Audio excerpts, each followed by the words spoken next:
हम चैप्टर 1 में पढ़ेंगे विद्युत क्षेत्र और एवं विद्युत क्षेत्र की तीव्रता के बारे में। ठीक है, आखिर हम देखेंगे कि कोई आवेश जो होता है उस आवेश का विद्युत क्षेत्र क्या होता है और उस क्षेत्र की तीव्रता कितनी होती है। ठीक है, तो देखो होता क्या है कि हम देखो डे 1 से हम एक चीज़ देखते हुए आ रहे हैं क्या, कि अगर कोई आवेश किसी जगह पर स्थित है तो उस आवेश के चारों तरफ एक प्रभाव क्षेत्र उत्पन्न होता है। ठीक है, वो आवेश की एक प्रॉपर्टी है कि वह अपने चारों तरफ एक अपना प्रभाव छोड़कर रखता है। ठीक है, तो उस प्रभाव क्षेत्र में किसी और आवेश के आने पर अगर ये आवेश इसके प्रभाव क्षेत्र में एंटर करता है तो इस आवेश के ऊपर, यानी ये जो आवेश है, ये जो बाहर से जो आवेश आ रहा है इस क्षेत्र में, तो इस आवेश के ऊपर ना एक बल अनुभव किया जाएगा। यानी ये आवेश जो है एक बल अनुभव करेगा कि जब ये इसके अंदर एंटर कर रहा है तो इसको फील होगा कि मुझ पर कोई बल लगाया जा रहा है। ठीक है, तो हम क्या कहते हैं कि जब कोई भी आवेश स्थिर होता है तो उस स्थिर आवेश के चारों तरफ का जो प्रभाव क्षेत्र होता है जिसमें किसी और अन्य आवेश के आने पर उस आवेश के द्वारा क्या किया जाता है, बल का अनुभव किया जाता है, तो उतने प्रभाव क्षेत्र में, जितने प्रभाव क्षेत्र में बल का अनुभव किया जाएगा उस प्रभाव क्षेत्र को हम क्या कहते हैं, विद्युत क्षेत्र कहते हैं। यानी इस आवेश का जो प्रभाव जितने क्षेत्र में होगा उतना क्षेत्र क्या कहलाएगा, विद्युत क्षेत्र कहलाएगा। किसका, इस आवेश का। ठीक है, चलिए जरा हम इसकी डिफाइन देखते हैं। तो देखिए इसकी डिफाइन क्या कहती है। इसकी डिफाइन ये कहती है कि किसी आवेश के चारों ओर का वह क्षेत्र जहाँ तक उसके विद्युत प्रभाव का अनुभव किया जा सकता है, अर्थात जहाँ तक वह आवेश किसी अन्य आवेश पर विद्युत बल लगा सकता है उस आवेश का क्या कहलाता है, विद्युत क्षेत्र कहलाता है। ठीक है, चलिए देखो आपको ना विद्युत क्षेत्र को पढ़ने के लिए यहाँ पे एक बात और समझनी है।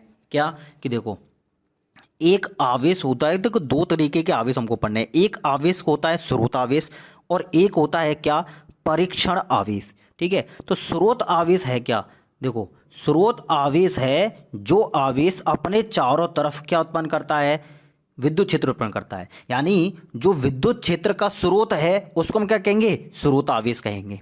ठीक है, और जिस आवेश को आप विद्युत क्षेत्र के अंदर लेकर आ रहे हैं उस आवेश को हम क्या कहेंगे, उस आवेश को हम कहेंगे परीक्षण आवेश। ठीक है, अभी फिलहाल के लिए मोटा मोटा इतना समझ लो कि जो आवेश का स्रोत यानी जो विद्युत क्षेत्र का स्रोत है उस आवेश को हम क्या कहेंगे, विद्युत क्षेत्र, और जिस आवेश को विद्युत क्षेत्र के अंदर लाया जा रहा है उसको हम क्या कहेंगे, परीक्षण आवेश कहेंगे। परीक्षण आवेश की प्रॉपर्टी क्या है, इस आवेश की प्रॉपर्टी है क्या, कि इस पर अल्प अल्प अल्प मात्रा में क्या होता है, धन आवेश होता है। पहली प्रॉपर्टी, परीक्षण आवेश क्या तो होता है, बहुत ही अल्प आवेश होता है इसके ऊपर। ठीक है, अच्छा दूसरी प्रॉपर्टी क्या है कि ये आवेश बहुत अल्प आवेश जब उसके ऊपर होता है तो ये आवेश अपने चारों तरफ खुद का कोई क्षेत्र उत्पन्न नहीं करता। इतनी इसकी प्रॉपर्टी है। ठीक है, एक बात बस सिर्फ इतनी से समझ लो कि परीक्षण आवेश है क्या, कि परीक्षण आवेश एक अल्प धनात्मक आवेश होता है जिसका खुद का कोई क्षेत्र नहीं होता है। यह मान के चलते हैं। ठीक है, मान के चलते हैं, इतना हम क्यों मान के चलते हैं ये थोड़ी देर में क्लियर हो जाएगा कि क्यों मान के चलते हैं, आखिर परीक्षण आवेश के में जरूरत क्या है, क्यों है। ठीक है, जरा देखते हैं एक मिनट। विद्युत क्षेत्र हमको समझ में आया कि विद्युत क्षेत्र क्या है, कोई भी विद्युत क्षेत्र में आएगा तो उसके ऊपर बल अनुभव किया जाएगा। ठीक है, तो जितने क्षेत्र में बल अनुभव किया जा सकता है उस क्षेत्र को हम क्या कहेंगे, विद्युत क्षेत्र कहेंगे। नेक्स्ट पॉइंट क्या है कि हमें दो तरीके के हमने आवेश पढ़े हैं, पॉजिटिव और नेगेटिव। ठीक है, तो देखो पॉजिटिव आवेश है तो वो कैसा विद्युत क्षेत्र उत्पन्न करता है और जो नेगेटिव आवेश है वह कैसा विद्युत क्षेत्र करता है, उत्पन्न करता है। ठीक है, जरा इसको समझते हैं।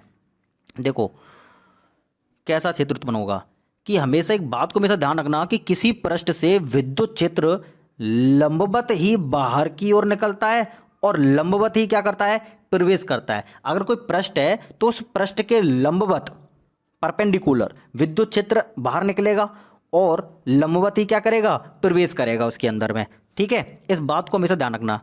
तो देखो, धनात्मक आवेश से जो उत्पन्न विद्युत क्षेत्र होगा वह लंबवत बाहर की ओर निकलता है, और ऋणात्मक आवेश से जो विद्युत क्षेत्र होता है वह हमेशा अंदर की ओर प्रवेश करता है।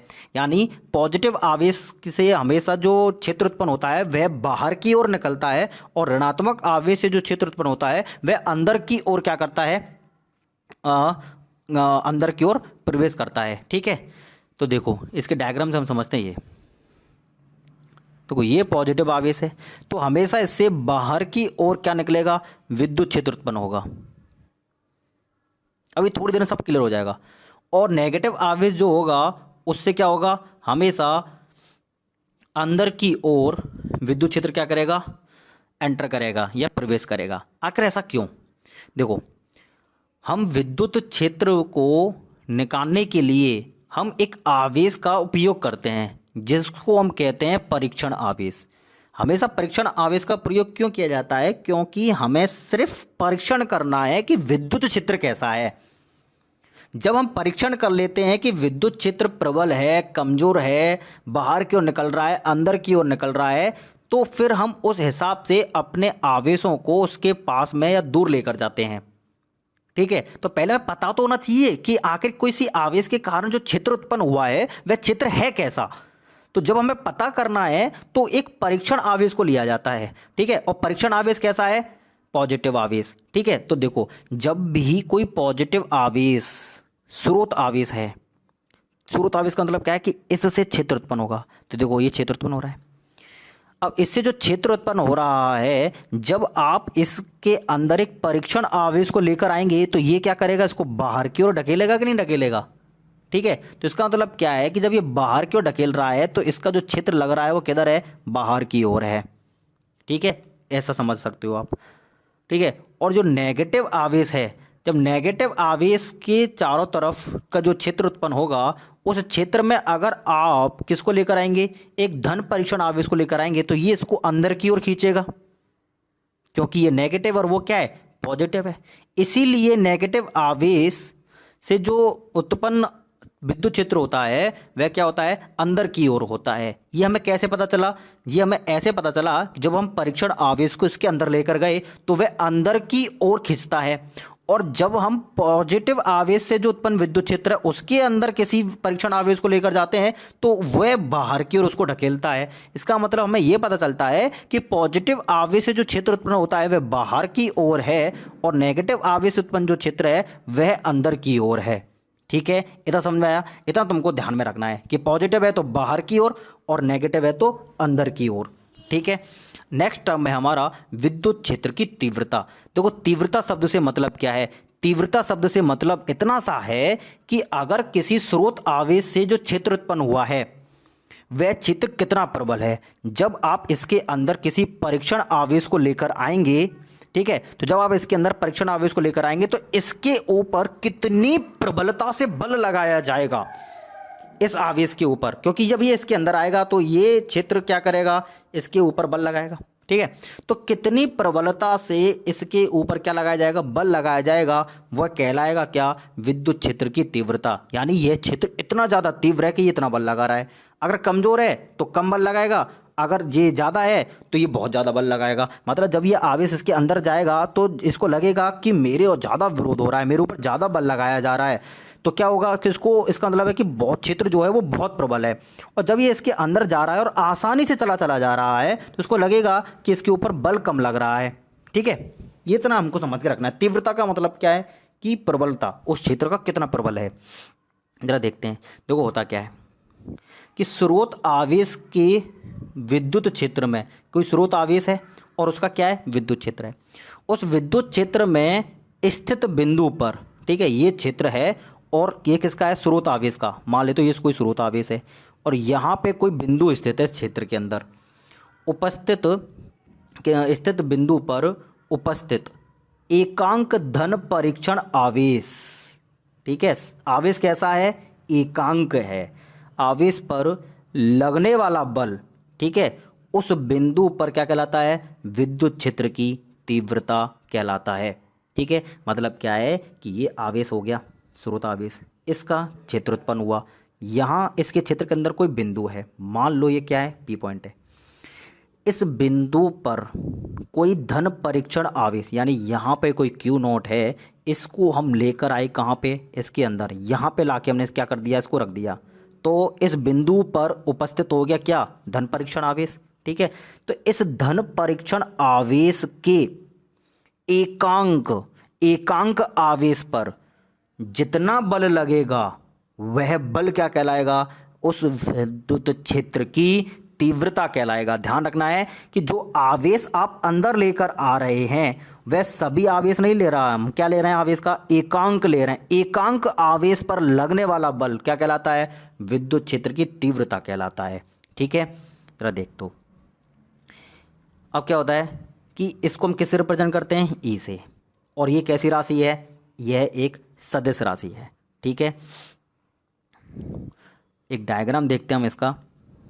देखो क्या है, ये देखो, ये कोई धनात्मक स्रोत आवेश है। धनात्मक स्रोत आवेश से विद्युत क्षेत्र किधर निकलता है, बाहर की ओर निकलता है। देखो बाहर की ओर निकल रहा है। ठीक, तो देखो जब भी इस आवेश, जो स्रोत आवेश है, इसके चारों तरफ क्षेत्र उत्पन्न हुआ, और जब भी हम इस आवेश के क्षेत्र में किसी बिंदु पर, ये बिंदु है कोई, इस बिंदु पर हमने किसको रख दिया, एक धन परीक्षण आवेश को रख दिया।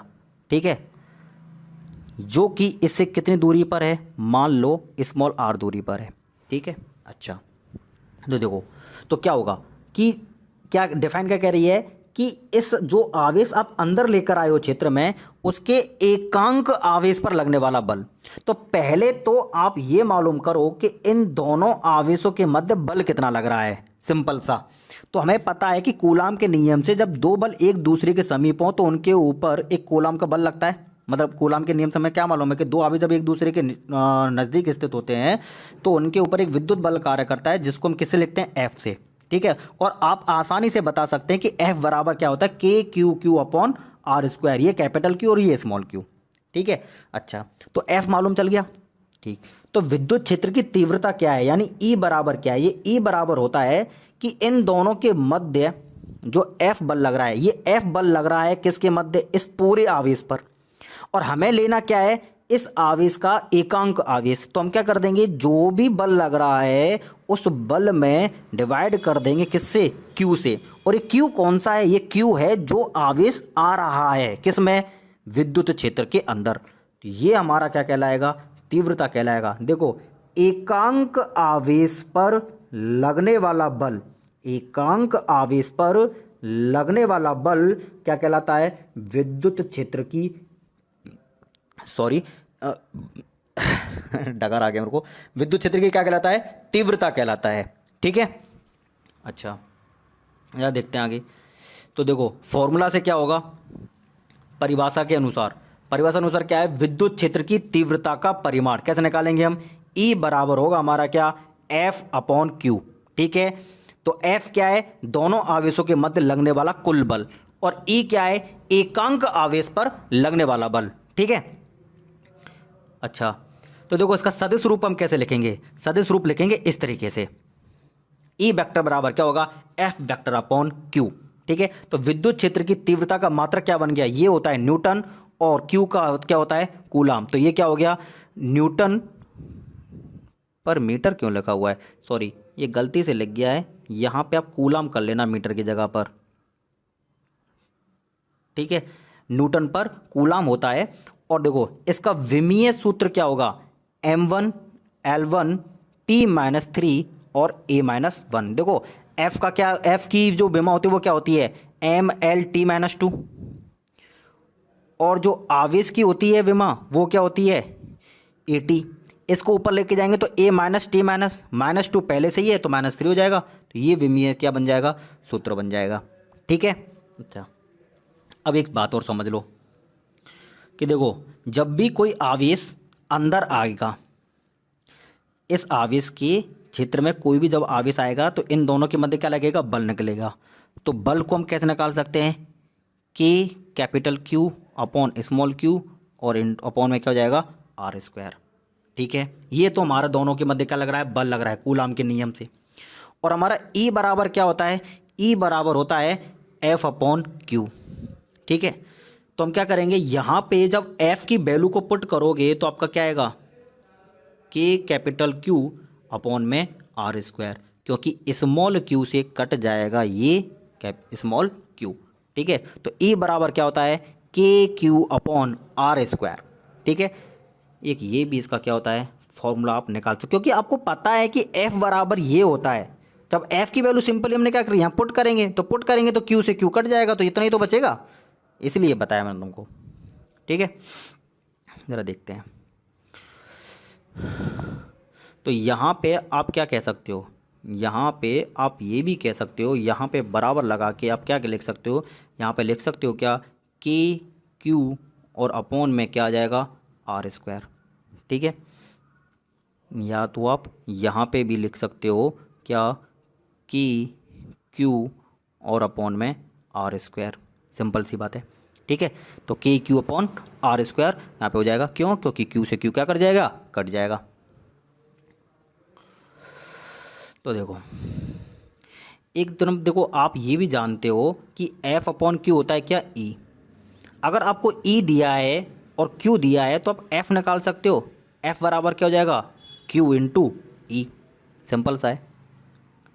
तो देखो यहाँ पे लिखा हुआ है कि किसी स्रोत आवेश के विद्युत क्षेत्र में, विद्युत क्षेत्र यानी ई में, अन्य परीक्षण आवेश क्यू को लाने में उसके ऊपर लगने वाला विद्युत बल को निम्न प्रकार ज्ञात किया जा सकता है। मतलब ये क्या कहना चाह रहा है, देखो कोई आवेश क्यू बाहर है, इसको जब इसके अंदर लेकर आएंगे, मान लो ये ई विद्युत क्षेत्र लगा हुआ है इसके अंदर, तो इसको अंदर लाने में कितना बल लगेगा इसके ऊपर, ये हम कैसे पता कर सकते हैं कि हमें पता है कि विद्युत क्षेत्र कितना लग रहा है, ई लग रहा है, और आवेश जिसको लाया जा रहा है वह कितना है, वह क्यू है, तो बल कितना लगेगा, एफ बराबर क्यू इंटू ई, सिंपल है, क्योंकि आप जानते हो कि ई बराबर क्या है, एफ अपॉन क्यू।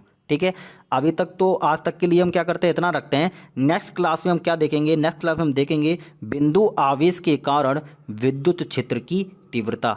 ठीक है, बिंदु आवेश के कारण विद्युत क्षेत्र की तीव्रता कितनी होती है, ये सारा हम देखेंगे कल। ठीक है, चलिए, ऑल द बेस्ट।